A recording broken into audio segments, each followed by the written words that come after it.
compartilhar com vocês, está no Evangelho de Mateus, capítulo 5, verso 20.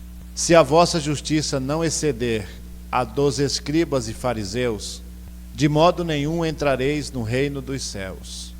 Para vocês terem uma ideia, os escribas e os fariseus eram, na verdade, eles eram a interrogação no ministério de Jesus.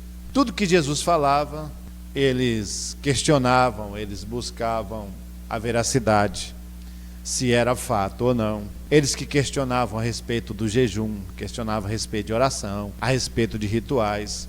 Eles eram, literalmente, vamos dizer assim, chatos. Mas eles tinham uma virtude, se é que isso é virtude, né? Uma obrigação, vamos dizer assim. Eles eram extremamente corretos, a ponto de virar um fariseísmo. Eram tão corretos que se tornaram fariseus, na observação mais original da palavra. Mas com todos esses adversários, vamos dizer assim, Jesus não perdeu a oportunidade de usá-los como referência para repreender o seu povo, dizendo: se a vossa justiça não exceder, significa não for maior do que a dos escribas e dos fariseus, jamais vocês entrarão no reino dos céus. Por exemplo, se eles jejuam 10 horas por dia, vocês que são crentes, eles jejuam para aparecer, mas vocês têm que jejuar no mínimo 13 horas por dia. Jesus estava chamando, exortando o seu povo exatamente, usando como referência os escribas e os fariseus, dizendo: olha, eles têm os seus lados errados, mas eles andam extremamente correto. O problema deles é o absurdo, é fazer acima daquilo que deve ser feito para aparecer. Eu, voltando agora de viagem, e numa cidade eu parei para encontrar com um amigo meu, pastor Francisco, grande amigo. Nós fomos almoçar na casa do irmão, liguei para ele, ele foi e conversamos um pouco. Ele acabou de chegar de Israel, ele foi uma viagem lá, e ele me falou umas coisas interessantes a respeito dos muçulmanos, dos árabes, dos judeus e todo aquele povo naquela região. E alguns detalhes me chamaram a atenção.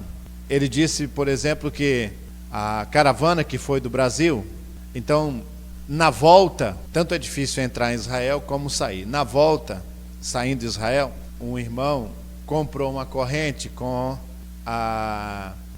na ida, chegando, quando desembarcaram no aeroporto, um irmão comprou, não sei se comprou lá ou já tinha levado do Brasil, uma corrente com a bandeira de Israel. Irmãos, quase mataram ele no aeroporto, os soldados israelenses. Os pastores foram passando na revista, daqui a pouco cercou aquele monte de polícia, aquele pastor, e começaram a falar na língua deles e ameaçar, e aí o intérprete foi lá, o que houve, todo mundo ficou assustado. Na verdade, queriam prender ele, porque só entenderam uma coisa: você não é judeu? Para que você está com isso no pescoço? Quase agrediram, quase foi preso. Irmãos, parou o aeroporto, você tem ideia, aquele monte de passageiros e aquela caravana, e eles pegavam o irmão assim, e com força mesmo, querendo bater nele. Só não bateu porque algumas pessoas ficaram olhando, mas eles queriam, sabe, a vontade de matar, dizendo assim: por que você está com a estrela de Davi aí, se você não é judeu? Eles se recusam a uma pessoa que não é judeu a entrar no país, entendeu? Se disfarçando de judeu. Essa é a interpretação dele. Outra coisa que ele me disse que é interessante, ele disse: pastor, você sabe por que quando você vê a reportagem, os judeus, eles oram no Muro das Lamentações e eles ficam balançando constantemente? Eu nunca tinha prestado atenção, eu pensei que era um ritual apenas. Ele disse: não, aquilo é porque eles entendem que ler, né, e eles ficam com a Torá na mão e ficam se curvando e balançando bastante. E eles entendem o seguinte, eles dizem que não adianta ler a Bíblia, a Escritura, se não se entregar de corpo, alma e espírito. Olha que coisa interessante. Ler apenas com a alma e com o espírito não interessa. Então, o balançar do corpo, ele está dizendo que ele está entregando a vida toda a Deus, lendo com o corpo, com a alma e com o espírito. É interessante. E eu achei aquilo muito bom. Por isso que eu vi numa igreja no Brasil, alguns irmãos orando assim, eu não entendia. Ele disse: não, é porque eles se recusam a ficar parados. Porque quando a pessoa lê a Escritura, a Bíblia parada, então a pessoa não está lendo com o corpo, ela está lendo com a alma e com o espírito. Por isso eles não estão orando ali, estão lendo a Bíblia e orando também. Não é somente orando, é lendo a Escritura. Uma outra coisa interessante desse extremo, né? As mulheres todas vestidas de cima até embaixo e somente os olhos, assim para enxergar, é evidente, mas toda coberta. E aí perguntaram para eles, né, por que as mulheres andavam daquele jeito, a orientação deles, né, a informação é a seguinte: as mulheres andam assim porque o corpo de uma mulher é muito precioso, a ponto que somente o seu marido pode enxergá-la. Olha que coisa interessante, né? Somente o marido pode ver o corpo da mulher. Aí vem um outro contraste: a mulher só pode dar o corpo e mostrar para o seu marido. Em contrapartida, o marido pode ter 3, 4 mulheres. Olha que coisa interessante. Mulher não pode mostrar o seu corpo a não ser para o seu marido. Entretanto, o marido pode ter 3 ou 4 mulheres.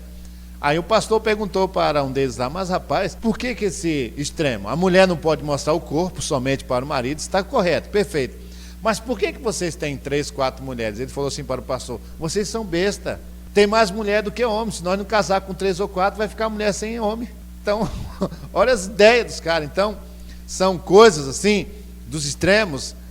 Tem os seus extremos, mas na verdade aprende-se muita coisa, se entende muita coisa que é muito importante. Então eu vou falar que devemos aprender conforme a orientação de Jesus com os escribas e os fariseus. Significa, mesmo que eles sejam do contra, mas se Jesus falou que devemos fazer mais do que eles, então na verdade nós temos alguma coisa para aprender com eles. Quando a gente fala de escribas e fariseus, no nosso tempo, nós podemos entender aquelas pessoas que são contrárias à igreja, aqueles pensadores, os questionadores. Só que eu quero dizer para os irmãos que temos algumas coisas que precisamos aprender com eles.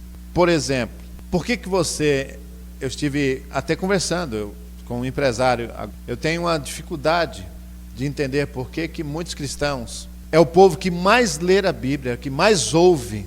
Ele pode não conhecer, pode não saber ler, mas é quem mais ouve a Bíblia. Mas por que existe um número grande de cristãos fracassados e arrebentados? Irmãos, eu vou te falar um negócio para você. Não existe um empresário, não existe uma pessoa que assista 2 palestras por semana. Quem entendeu aí? Não existe um empresário, não existe um comerciante que assista 2 palestras por semana. É raro quando eles vão fazer um treinamento ou um curso, porque a vida é muito corrida. Agora, crente tem culto. Algumas igrejas, vou falar das igrejas médias: terça, quinta, sábado, domingo de manhã, escola dominical, domingo à noite. 5 cultos por semana. E parece que quanto mais ouve, quanto mais vem para a igreja, parece que mais longe fica da bênção. Deixa eu falar de alguns escribas e fariseus. Angelina Jolie, ela foi fazer um filme em Camboja, no sul da Ásia. Isso foi em 2001.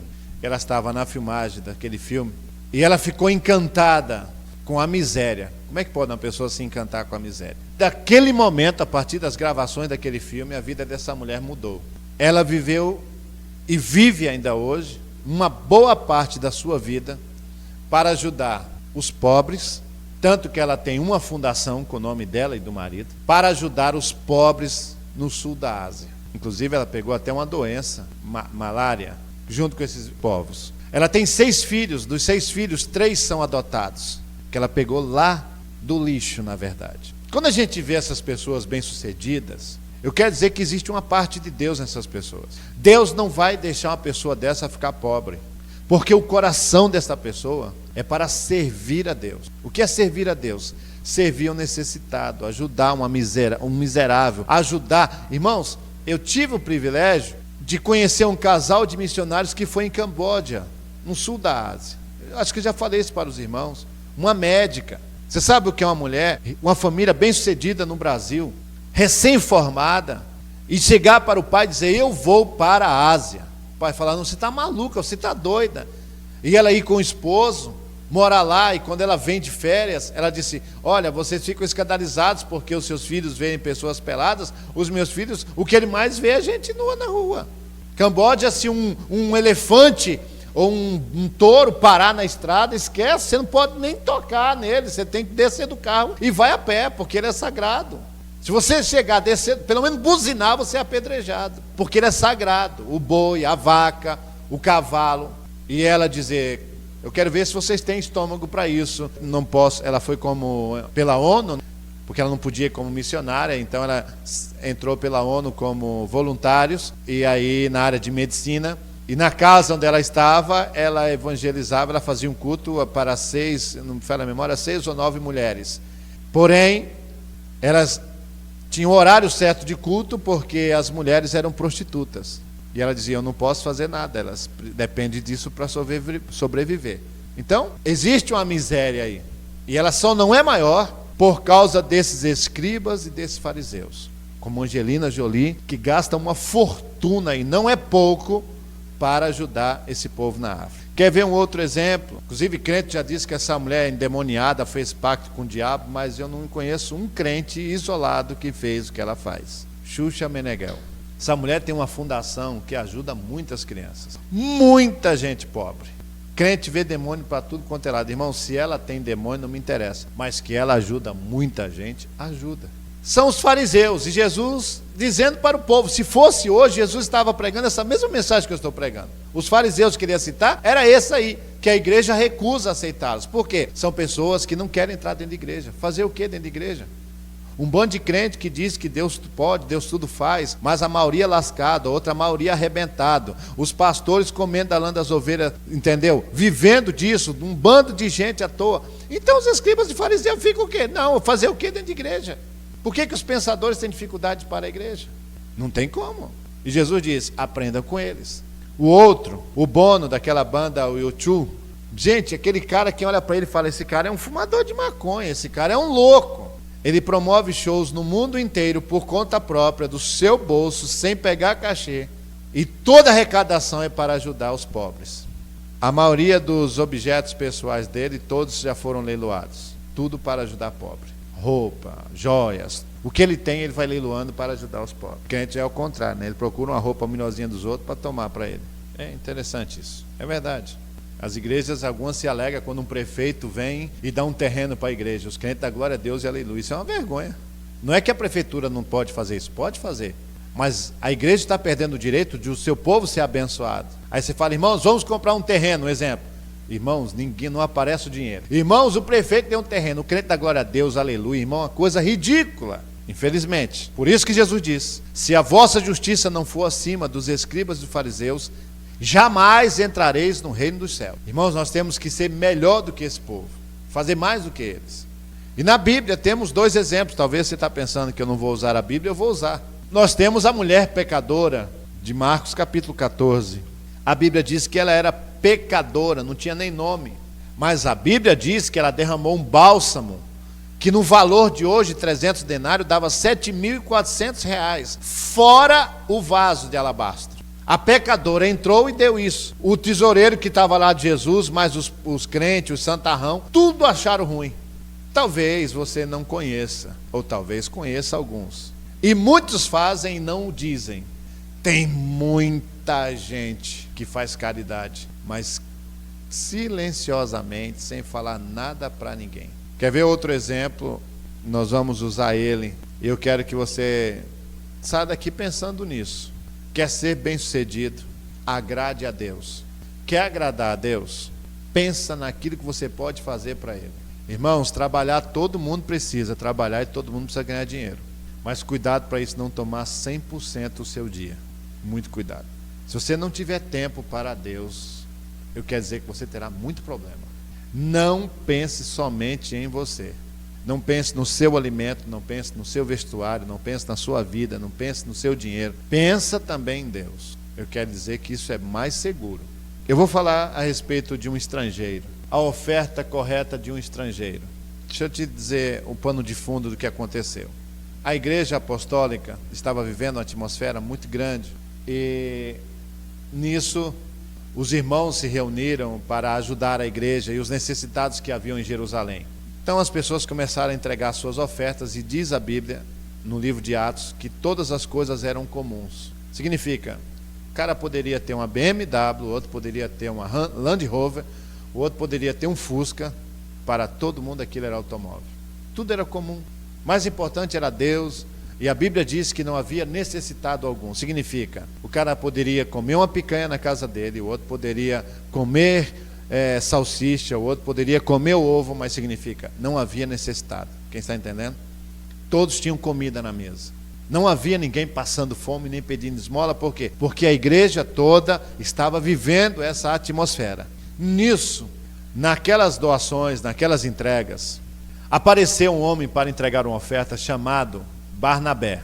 Ouça, por favor. Atos capítulo 4, verso 36 e 37. Então José, de sobrenome pelos apóstolos Barnabé, que traduzido é filho da consolação, levita, natural de Chipre, possuindo uma herança, vendeu-a e trouxe o preço e o depositou aos pés dos apóstolos. Essa leitura aparentemente é uma leitura bonita. Olha, Barnabé trouxe o dinheiro de um terreno, de um lote e deu para a igreja. Isso é muito bonita, essa leitura. Mas tem uma palavrinha ali que é mais importante do que o ato. Levita, natural de Chipre. Este homem era um estrangeiro. Ele não era um cristão. Não era cristão. Quando ele viu aquela atmosfera que a igreja de Jerusalém estava precisando, ele então, por conta própria, Chipre era uma ilha muito rica em flores, azeite, vinho, uma região muito rica, e ele tinha muito dinheiro. Ele então vai fazer o quê? Eu vou ajudar esses crentes de Jerusalém. E a Bíblia diz que ele então dá uma oferta de um terreno para ajudar os necessitados. Eu estou pregando o que vivo, graças a Deus. Eu sempre disse para os irmãos, e não vou negar para vocês, a minha vida é assim. Você pode me chamar de chato, pastor é radical, não tem problema. Só que eu entendo uma coisa: tudo que eu tenho, desde a porta, desde a chave da porta para entrar na minha casa, desde a chave até a casa, não veio da Cosipa, não veio da Gol, não veio de uma metalúrgica, não veio de nenhuma transportadora. Ela veio exclusivamente disso aqui, do altar de Deus. Eu não posso abrir mão disso. Tudo que eu tenho veio de púlpito de igreja. Então, por isso que eu não abro mão de dizer: a minha família tem que viver agradecendo a Deus, desde a chave até a casa. Graças a Deus nós temos alguns frutos aqui nessa cidade. E eu não vou dizer minha tristeza, porque cada um tem uma chamada. Se essa é a minha, talvez você pensou que eu falei baixo, vou falar alto. Se esta é a minha, amém. Eu tenho certa tristeza, e eu depois, no final dessa mensagem, eu vou dizer para os irmãos o que nós vamos fazer. Eu tenho certeza que eu estou no lugar certo, eu estou na cidade certa, não tenho dúvida nenhuma sobre isso. Mas confesso que eu não achava que isso aqui era tão problemático a nível de igreja. Mas eu reconheço que o problema maior dessa cidade não é o povo, são os pastores. Nós tínhamos uma igreja ali no Veracruz, e nós fazíamos trabalho aos sábados de dar comida para o pessoal do lixão. Era muito bom o trabalho. Nós acordávamos cedo, ia num Cuca ali no supermercado, comprava pão, bastante pães, e era comida boa. Pão com salsicha, ou pão com queijo, refrigerante bom, ou café, ou suco, e levávamos para dar comida, café para o pessoal do lixão. Ninguém tinha feito isso nessa cidade. Foi a gente começar a fazer, logo um pastor, cabeça de bagre, já começou com graça, porque ele tem que fazer. Irmão, você sabe o que é todo sábado, chovendo ou fazendo sol, nós estávamos lá dando, não somente comida, nós dávamos roupa. Se você entrar aí para dentro, você vê o que tem de gente que mora ali para dentro daquele lixão. Você vê esses morros aí, o que tem de gente que mora aí para dentro. E nós saímos dando comida para esse povo e roupa para eles. Todo sábado, aos sábados nós parávamos o lixão. Você sabe o que é parar? Se você for no blog da igreja, você vai ver lá num dos blogs, você vai encontrar fotos de pessoas que moram no lixão para disputar comida com os urubus antes do urubu chegar. E nós estávamos lá, tiramos fotos de pessoas que moram no lixão para disputar. E era uma festa quando nós chegávamos com comida fresquinha. E você pensa que nós tirávamos oferta na igreja? Nunca, graças a Deus. Um irmão dava os pães, outro dava o queijo, e outro dava refrigerante, e era uma benção. Até que um demônio encostou num pastor, porque pastor não fica endemoniado, ele recebe um encosto, aí fica andando do lado dele. Aí outra vez nós tínhamos aqui a Venture, um salão, uma boate aqui, um salão de baile. Nós alugamos a Venture. Se você ter ideia, a Venture era assim: segunda forró, terça rock, quarta bagaceira, quinta doideira. Nós fomos lá e alugamos na quarta-feira para a igreja. Começaram a meter o pau em mim. Como pode um pastor fazer isso? O dinheiro era meu, eu faço o que eu quero. foi a gente fazer os cultos na Venture às quarta-feira. O que apareceu de crente que tinha vontade de conhecer a zona, chamo logo de zona, porque, irmão, só via crente disfarçado entrando lá dentro, tudo com vontade de entrar na Venture para saber como que era. Foi nós fortalecer o trabalho. Um instante chegou um pastor lá para querer alugar. Nós fazíamos um evento na beira da praia, era sol, chuva, todo sábado. Já chegamos a colocar mais de 200 jovens naquela beira da praia, mais de 200. As igrejas aqui, para você ter ideia, elas seguravam os cultos até 10h30 da noite. Você sabe o que é ficar no culto até 10h30 da noite para os jovens não ir para lá? Até 10h30 da noite, não tinha jeito, ia tudo para lá. Dia das crianças, nós fizemos um evento ali na igreja de Veracruz, cadastramos as crianças, alugamos um carrinho de churros, foi churros, né? E um de algodão doce. Fomos em São Paulo, no Armarinho Fernandes, compramos brinquedo, irmãos, coisa boa, não foi essa porcaria não, foi brinquedo do bom. Cadastramos as crianças da rua Amazonas, ali daquele fundão. Você sabe o que é você entrar, irmão, e meter o pé no esgoto, na lama. Cadastramos, chovendo, nós tínhamos uma Kombi da igreja. Chamamos aquela turma todinha. No dia das crianças vamos fazer um culto, todo mundo vai receber presente. Para você ter uma ideia, teve criança que ficou emocionada, que nunca tinha tomado um refrigerante, água mineral, desculpa, nunca tinha tomado água mineral.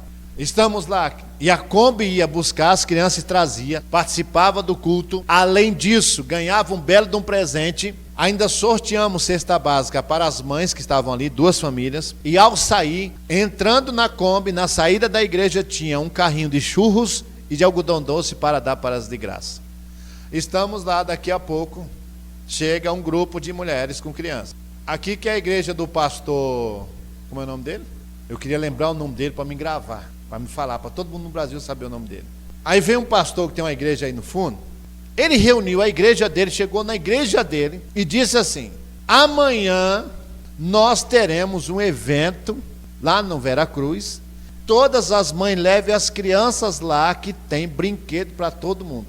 Gente, quando estamos lá, aquele monte de gente, o que houve? Aqui que está tendo o culto das crianças, do pastor e tal. Eu falei, não, o pastor sou eu. Não, que o pastor falou. Irmão, como é que você ia mandar embora aquele monte de criança e mulher lá fora? Graças a Deus que todas comeram e todos receberam presente. Esse pastor é tão bandido, tão ordinário, que nós tínhamos uma Kombi da igreja. Ele teve a ousadia de pegar um irmão que dirigia a Kombi, dizer: o pastor João mandou, eu falei com ele, e ele mandou o senhor me emprestar a Kombi e comigo buscar uns irmãos lá em Agenor de Campos, não sei onde que é. O irmão foi, quando voltou, disse: pastor, eu já peguei o pastor com os irmãos e levei e já trouxe. Aqui, irmão. Não, o pastor falou com o senhor. Esse bandido nem conversa comigo, eu nem sei quem é esse ordinário. Ele teve a ousadia de dizer para o motorista: o pastor, já falei com o pastor João Rodrigues, ele mandou dizer que é só falar com o senhor para o senhor ir comigo buscar uns irmãos, para levar para a igreja dele, ainda mais. Ele pegou a Kombi da nossa, foi buscar os crentes da igreja dele, levou para a igreja dele e o irmão depois levou de volta. Só que ele anda de bicicleta, viu? Mas não é porque ele faz atividade física não, é porque é quebrado mesmo, é porque é lascado. Anda de bicicleta aí, de bicicleta andando na rua aí, para largar a mão no ser trouxa. E eu estou doido para furar aquele pneu daquela bicicleta dele, para ele andar a pé. Nisso, um dia eu vi ele no hospital, não sei se ele caiu, deve ter caído da bicicleta. Passando na rua e olhando ele, na hora boa para me ver ele entrando no hospital. Aqui apareceu um estrangeiro. Por isso que, você acredita que tem crente que depende do espírita, depende do Lions Club, do Rotary Club, para comer? Verdade. Aqui nós temos aqui o Barnabé de Chipre, um estrangeiro, que causou um impacto naquela oferta. Se apresentou até Pedro e disse: está aqui, eu estou dando um terreno aqui, como oferta, para ajudar. Eu não conheço um não, eu conheço alguns, e não são poucos. Alguns saíram da igreja, não voltam mais, já foram crentes, não voltam. Outros não são crentes, são apenas amigos. E diz assim: João, pense no povo fariseu é crente. Dá para perceber que inverteu a situação? O povo mentiroso, povo fariseu. Irmãos, não subestime. Existem pessoas sérias fora da igreja, e muito sérias. Pessoas que se compadecem do necessitado, pessoas que até ajudam a igreja de crente. Eu conheço lugares por aí, irmãos, que tem gente que ajuda a igreja a vida toda, mas não quer ser crente. Ajuda a construir, ajuda tudo, mas não quer ser crente. E Deus cada vez abençoando essas pessoas. Então vou lhe dizer o que causou o impacto. Que impacto causou a oferta desse estrangeiro? Quando ele trouxe essa oferta, possuindo herança, vendeu, trouxe o preço, depositou aos pés dos apóstolos. Um estrangeiro, não tinha nada de crente, não era de Jerusalém, era de Chipre, porém era rico, e pegou uma parte da sua riqueza e disse: eu vou ajudar os crentes em Jerusalém. O que acontece? Ali termina o capítulo 4. No capítulo 5, verso 1, está escrito assim: mas um certo homem chamado Ananias, com Safira, sua mulher, vendeu uma propriedade. Atos capítulo 5, verso 1. Ananias e Safira, segundo dizem, eram os ofertantes melhores que tinha em Jerusalém. Até que um dia aconteceu esse ato aí. Eles viram quando Barnabé deu uma grande oferta, eles disseram assim: não podemos ficar atrás. Só que eles mentiram, fizeram uma oferta incorreta. Barnabé, o estrangeiro, o escriba e o fariseu, foi honesto. Eu vendi um terreno, está aqui o dinheiro do lote inteiro. Ananias e Safira, vendo aquilo, vamos fazer uma média também. Venderam o terreno, porém não deram o dinheiro todo, mas disseram que o dinheiro era todo. Gente, o que tem de crente sem vergonha. Ainda bem que ela não está aqui. A Flávia Rivas, a irmã do Manu, está aqui, vindo para a igreja. Deus está domesticando, trabalhando lá para trazer o marido. Tem um salão dela lá. Irmãos, as duas maiores decepções que essa mulher teve no comércio dela foi com crente. Pense num trem do cão. A última foi ontem. Alugaram o salão da mulher para fazer um casamento. Pra você ter ideia, terminaram o pagamento no meio da festa, cortando a gravata. É porque ela é besta. Porque se é um salão daqueles caras doidos, podia chegar o casal na porta fechada. Não, mas nós chegamos para a festa. Não pagou, não tem autorização para abrir, não. Devia pôr a catraca. Colocou o dedo, não tem pagamento. Irmão, dando dor de cabeça para a mulher. O marido da mulher não é crente. Até a última hora, aí contrataram um serviço completo. Aí no meio do caminho, vai tirando isso, vai tirando aquilo, e vai tirando, vai cortando. Aí no final, fica faltando um dinheiro, entra na festa, deixando o proprietário preocupado. Vai cortar a gravata para levantar dinheiro para pagar o salão. Não, entendeu? É verdade. Aí no final ela diz que foi abençoado que conseguiu o dinheiro. Como é que é abençoado, irmãos? Um homem que, se for, por exemplo, que ele estava há 3 dias de ir para a igreja, agora vai demorar 3 anos, quem está entendendo? Como é que um cara desse vai vir para a igreja, irmão? No final, parou um ônibus para pegar os povo feio, crente, irmão. Aí saíram roubando, cada um monte de gente, levando refrigerante Dolly dentro da camisa. Irmão, se fosse Coca-Cola, mais Dolly. Rouba uma coisa que compensa. O roubo não compensa, mas se for roubar, rouba alguma coisa que dá resultado, pelo menos que compense a vergonha. Gente, não tinha porque não pagaram. Não, essa é a linguagem mais correta. Depois ainda diz: Deus abençoou porque saiu dinheiro em cima da hora. Deus tarda, mas não falha. Gente, eu vou te falar um negócio para você com toda honestidade. Falo isso sem medo de errar, e quem estiver ouvindo essa mensagem, que cuide da sua vida. Se fosse para ser crente hoje, eu não seria, de jeito nenhum. Falo diante de Deus, não seria. Eu conheço a Deus, eu sei qual é o caminho, eu sei que igreja é importante, tudo bem, tudo é importante, mas, irmão, se eu fosse crente, irmão, olha, eu não sei não, eu seria muito diferente. Acredite nisso. Existe dentro da igreja uma manifestação de Deus, na qual Deus revela o pecado que existe nela ou contra ela. Isso acontece o quê? Quando a igreja vive esse mover, quando a igreja tem esse princípio de reino, que é o princípio de quê? De ajudar, de servir a Deus. Irmãos, surge sempre o Ananias e Safira para enganar.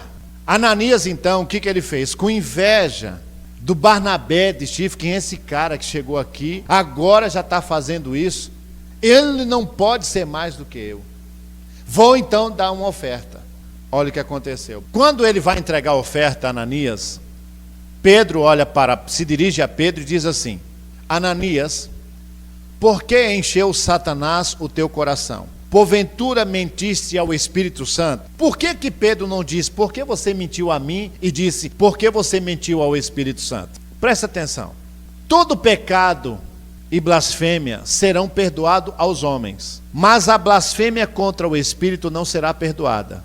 Se alguém proferir alguma palavra contra o Filho do Homem, ser-lhe-á isso perdoado. Mas se alguém falar contra o Espírito Santo, não lhe será isso perdoado, nem neste mundo, nem no porvir. Mateus 12, 31 e 32.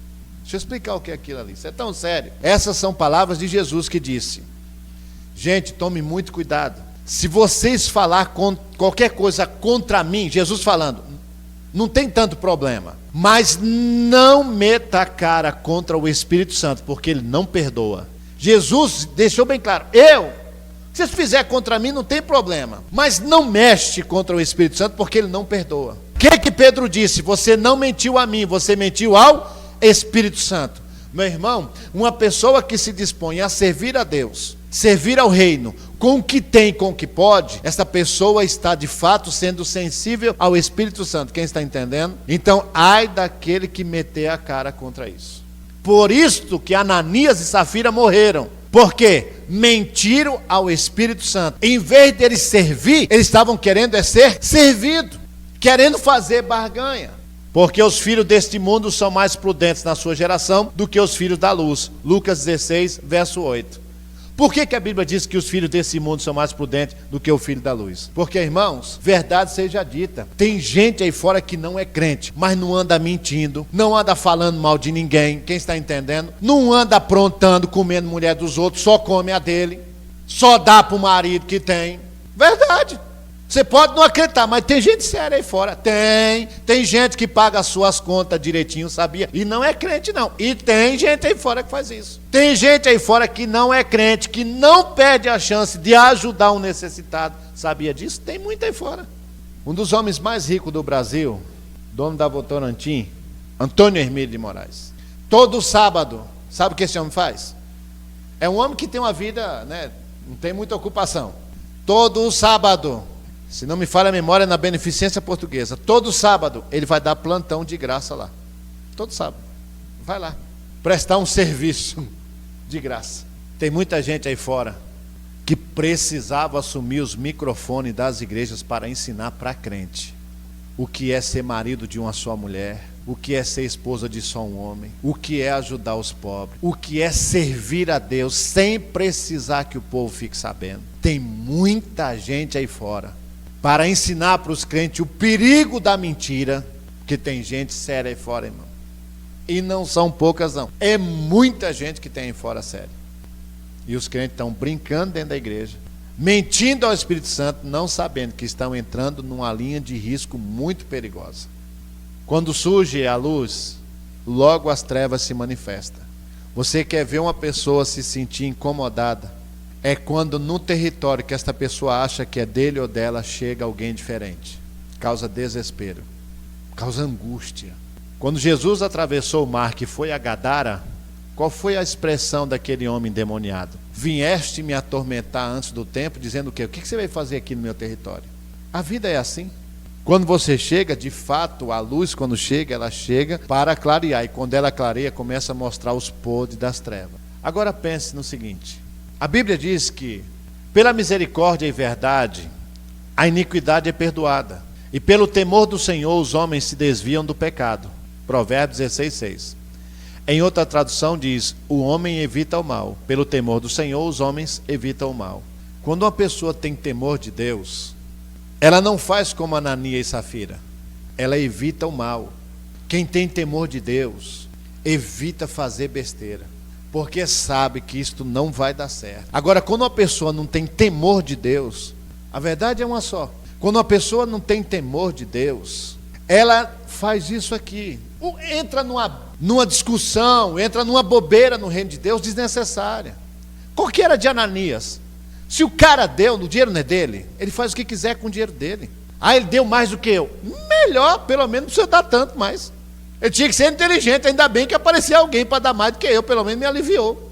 Mas não, tem gente, meu irmão, que quer ter a primazia, sem ter. Tem pessoas que querem ser o melhor, sem ser. Tem pessoas que querem dizer que tem mais, sem ter. E isso é muito perigoso. Agora presta atenção, você que está com a Bíblia aberta, no capítulo 5 de Atos, verso 11, tem um texto, uma palavra bem interessante. Está escrito assim: ele logo caiu aos seus pés e expirou. Entrando os mancebos, acharam na porta e a sepultaram junto do seu marido. Verso 11. E houve um grande temor em toda a igreja e em todos os que ouviram estas coisas. Que coisa forte, irmão. Aí não está escrito que houve temor na cidade. Está escrito que houve temor aonde?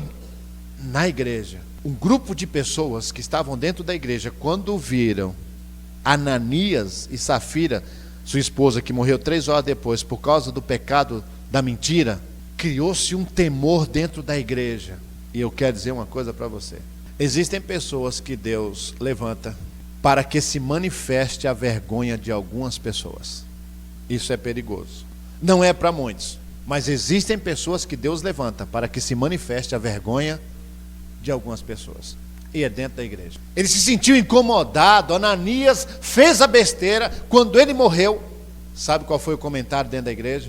Gente, o cara parecia ser o cara, morreu. Era o bambambam, tantos anos ele fazia, e acontecia, só porque arrumou um problema de inveja contra Barnabé, morreu. Por isso que o pecado contra o Espírito Santo, isso é muito sério. Agora, olha o que acontece. O que Deus quer que aconteça. Deus limpa a igreja para enriquecer o reino.